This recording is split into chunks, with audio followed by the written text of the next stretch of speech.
Okay, we're back here in the Pong game in part 2 of our 3-part series, and in this one we're going to make all the gameplay work. So to begin with, we're going to start the ball moving when the game starts, which means we need it to move in some direction. And we're going to pick a random direction, but not just any random direction. We're going to pick one that is one of the 4 diagonal directions. And those 4 diagonal directions, as it turns out, are all 90 degrees apart.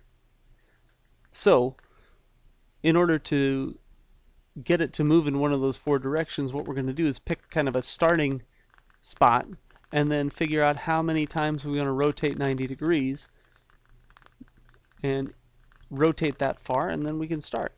So we're going to pick some random number between 0 and 3 to represent how many 90-degree rotations to make.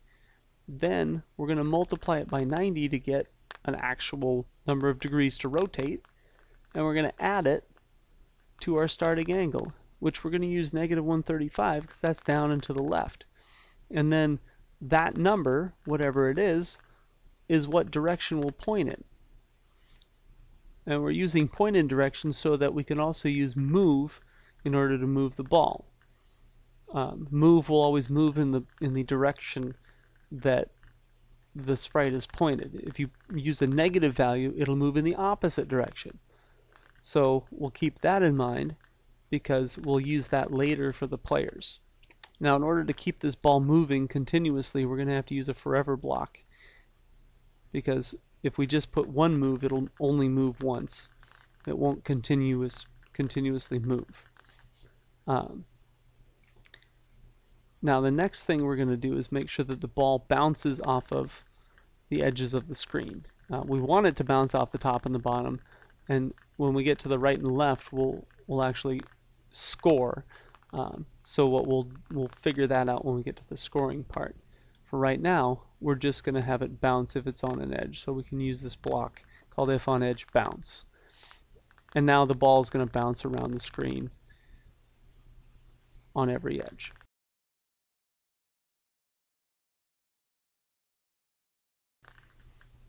Now that we have that, we can get the players moving. Now the players are going to move with key presses. Player 1 is going to use W and S as up and down, and player 2 will use up arrow and down arrow for up and down. In the falling object game, we used if-then statements inside of forever loops to do that. In this case, what we're going to do is we're actually going to use an event called when key pressed. And we can set that to any of the keys on the keyboard. We need a W for an up and an S for down. And because now we're pointed already down, we can just use a move block to move down, and then we can use another move block but change the steps to negative for moving up. We can do the same thing for player 2. The only difference is we're going to change which keys we press, up arrow, down arrow. So now we move down and then we move up by making this negative. So now we can test that real quick. Player 2 moves up and down, player 1 moves up and down. Good to go there. So now we need to get the ball bouncing off of each of the players. And the players, when the ball hits the players, we're going to bounce up off of the top half, down off of the bottom half. So that gives the player an ability to control where the ball goes. To do that, we are going to first check and see if we're touching the player. Because if we're touching the player, we want to do something. If we're not, we don't. And that's where an if-then statement comes in. So if we're touching player 1, we want to do something. If not, we're not going to do anything. Same thing for player 2. If we're touching player 2, we want to do something, and if we're not, we don't. Now, if we're touching player 1 or player 2, then we have to be either touching the top half or the bottom half. And so that sets us up to use an if-then-else statement. Because an if-then-else will execute something if the condition is true, but something else if it's false. In this case, we're going to check the top half versus the bottom half by checking the y-coordinate of the ball and the y-coordinate of the player. Because if the y-coordinate of the ball is larger than the y-coordinate of the player, we'll bounce off the top half. Otherwise, it's got to be the bottom half, which is why I used an if then else. So if the y coordinate of the ball, which is just from motion, is greater than the y position of either player,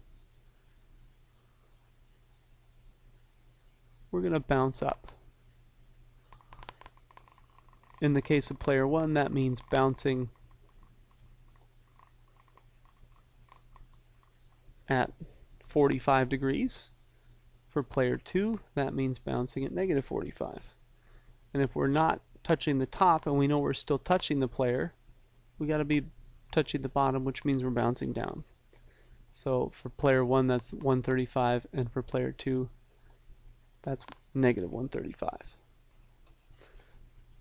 So now in our test, we're going to just try to get each player to touch the ball and bounce. There's an up, there's a down, there's another up, there's an up. Oh, missed that one. And there's a down.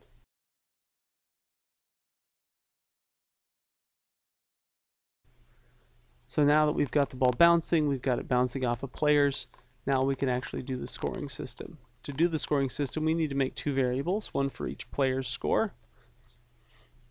And of course, when we begin, we want to start by having the players initialize their scores to 0.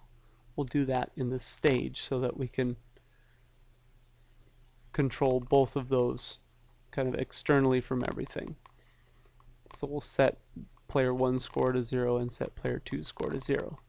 Then when the ball goes past either player, we want to score. We're going to define past as going 20 pixels past each player, which means for player 1, if the ball is less than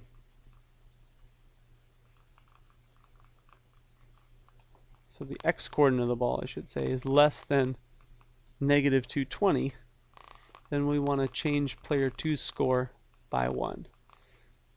For player 1,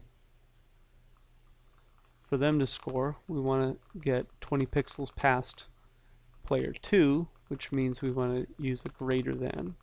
So if the x position of the ball is greater than 220, we're going to add 1 to player 1's score. In addition to that, we're going to move back to the center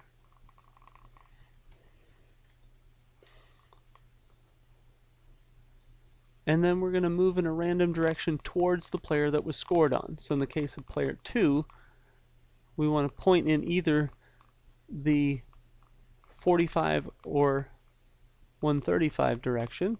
For player 2, or for player 1, that's the negative 45 or the positive, or the negative 135 direction. So we'll generate that just like we did at the beginning of the game, but this time we'll use a 0 to 1 as the number of rotations. Still going to be 90 degrees, and then we're adding it to negative 135 for player 1.